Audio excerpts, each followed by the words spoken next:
บุญเอ๋ยบุญมีหลายประเภท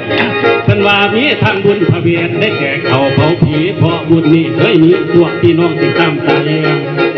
บุญน้อยๆใหญ่ๆไปตามฤดูกาลเหตุบุญกินทานให้มีมวลมีซื่นนำเครื่องหกพันอื่นๆที่รับเลือดได้รับวงแล้วแต่จุดประสงค์ของพี่น้องที่จิตใจบาทเจ้าภาพคือพ่อใหญ่เจ้าภาพคือแม่ใหญ่อยากฟังลำ4,000 ดอกแล้วว่าเดือกมาสีอ่อนซ้อนผัดนี้ถามวันนี้จวดจังงาเป็นคักเอาพวกทั้งกระทู้ได้ปัญหาไปว่าขันหมอลำไม่ยิงข้าขันหมอลำไม่ยิงข้าสิป้าไว้เป็นไผ่ตัวบัดยาเขา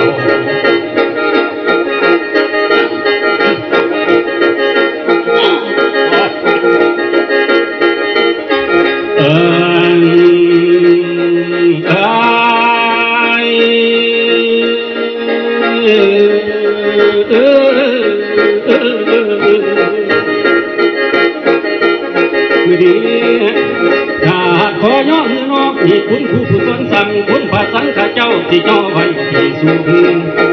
สิงอาติขาบาดบุงองค์พระเสือธรรมองค์พุทโธธรรมวาสนาประกายแก้ว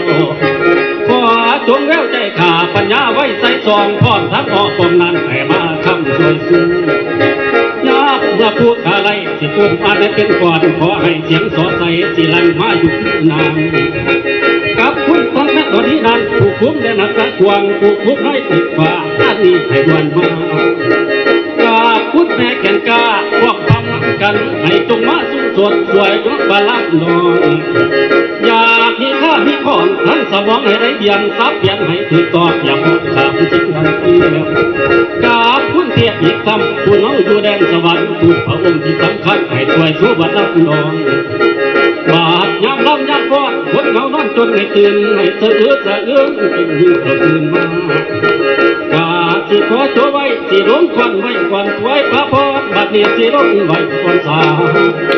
าสิร้องไว้ควันสาอีกเม็ดสีมาว่าจักเม็ดยอสากาลงลาไว้